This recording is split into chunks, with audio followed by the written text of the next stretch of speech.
สบายดีจ้าสบายดีพี่น้องสบายดีสุขคนนะครับสวัสดีตอน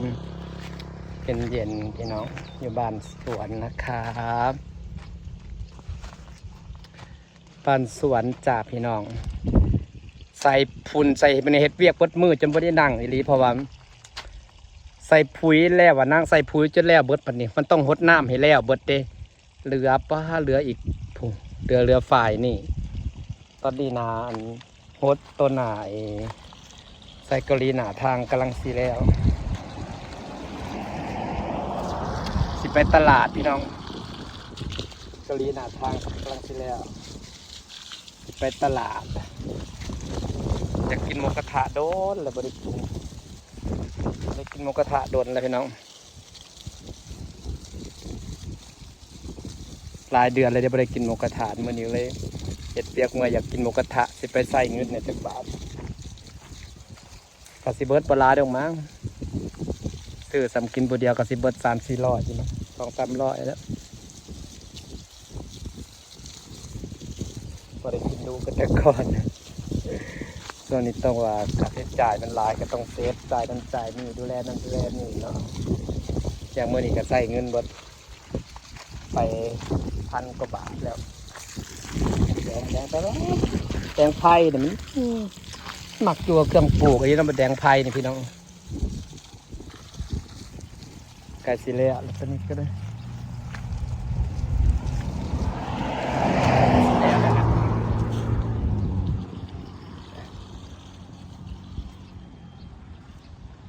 ไก่สิแล้วพี่น้องมันบอกต้นไม้เขียวงาม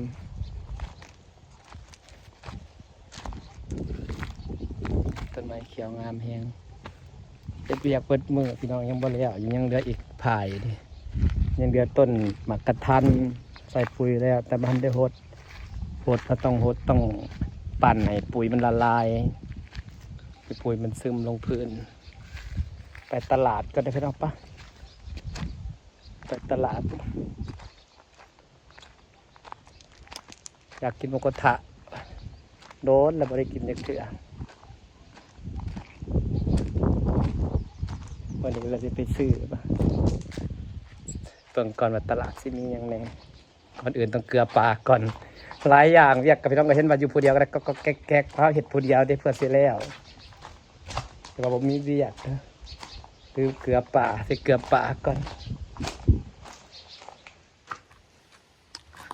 ใส่เกลือปลาก่อนแบบนี้พี่น้องดอกมะลิออกดอกเต็มต้นงามๆมาแดงสินนั่งกินหมูกระทะอยู่นี่กันนานบ่เพราะว่าเขาวางปุ๋ยลงไปได้มาได้แล้วอยู่เห็ดปุดมือได้นี่จะขับพอสิไปใส่ตุ่มกุ้งมือนี่บ่ได้ใส่ดอกมืออื่นอย่างสิใส่นะปุ๋ยยังเต็มอยู่เลี้ยวฝ่ายหนึ่งให้อาหารปลาก่อนฝ่ายนี้แหละเปิดน้ำจบน้ำมันก็มาเป็นบาทอยากเจาะลงเพิ่มไม่ต้อง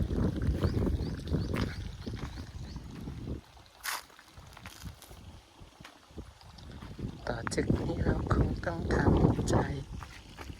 ถึงไรเธอไม่กลับ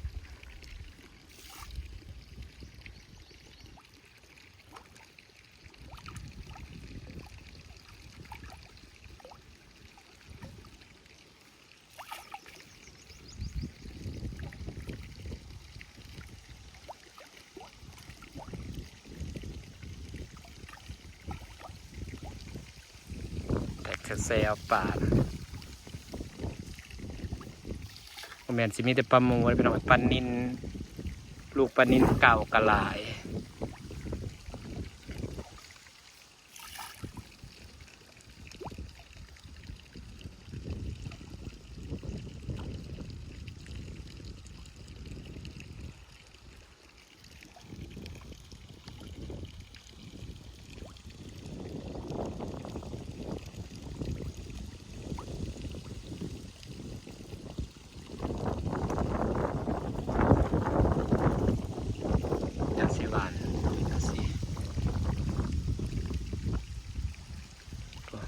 แตกส่วน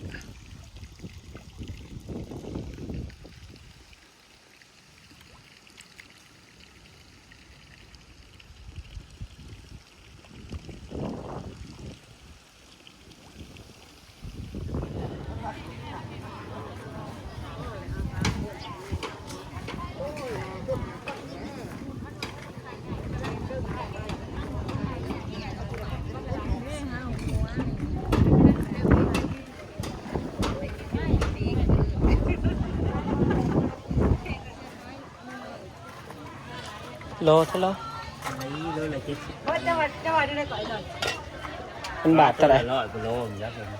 มันกินอย่าง เอาแบบใด เป็นบาทโลเท่าไหร่ เป็นบาทร้อย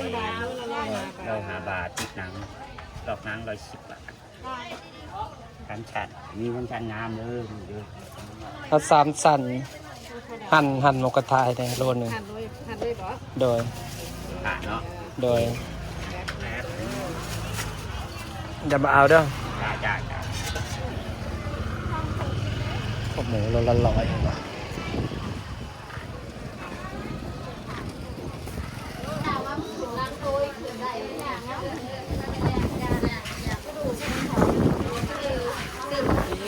มาขายหมูบ่เฮ้ยตายติละสั่งร้านนั่นแหละบ่ติละสั่งร้านละโลนึง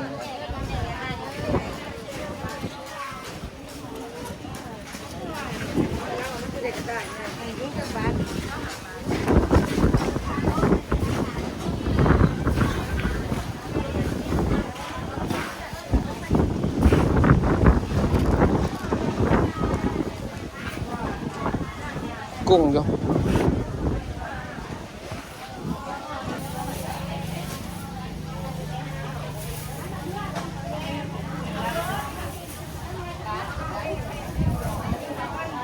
คือกุ้งโลละ270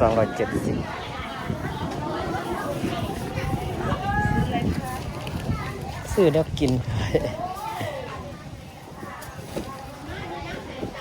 ซื้อไปฟิตไปซื้อไข่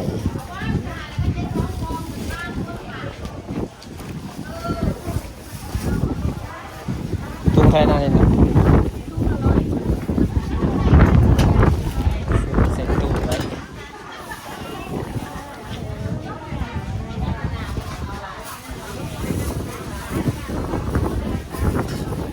ปลาทูโลเท่าไหร่เอาให้ในโลนึง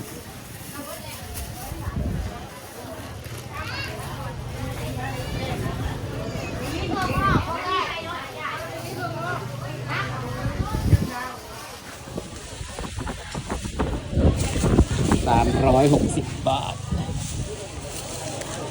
360 บาทได้สำนีวะเด็กกูปลาทูก็อยู่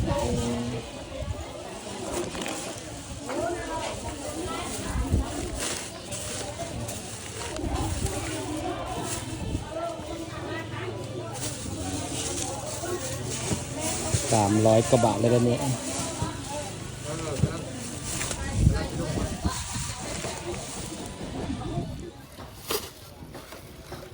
แตงโมลูกละ10 บาท10 บาท10 บาทกระเจ้า ปลูกเอง 10 บาทที่หลี ใครดอกปลูกเองพันธุ์นี่มันก็เป็นได้หลาย เยา เออ สั้นยากปัด โดยขับใจ ใจสวย หน่วยละ10 บาท เสร็จแล้วในตลาดเฮ็ดหมูตัวเสร็จหมูกระทะกินวันนี้พี่น้องจ๋าเบิดเงิน360ใส่50เป็น410 บาท410 430ใส่110 บาทเป็น540 บาทเปิดเงิน540 บาทพี่น้อง540 บาทสิได้สั่งได้ใส่ซ้ำนี่พี่น้องเอ้ยส่วนปลาทูกับปลาทูโลละ60 บาทอันนี้100เท่ากับเขาซื้อหมูมาเห็ดหมูกระทะมื้อนี้นะอันนี้เอาออก160เปิดปลาเดี๋ยวเนาะ120 105 บาทใส่ถุง50 155ใส่กับ300 กว่าบาทสิฟ้าวันนี้กลับไปซ้ำนี่เด็กจ้ามื้อนี้อยากกินหมูกระทะจ้าก็เลยซื้อหมูเห็ดหมูกระทะกินไปเนาะอันนี้ก็ซื้อมาใส่ตู้ฟิตไว้ไปเห็ดกินมัดยามเห็ดกินเขามีตู้ฟิตอยู่ซื้อของไว้นี่นะโอเคจ้าสบายดีเด้อจ้า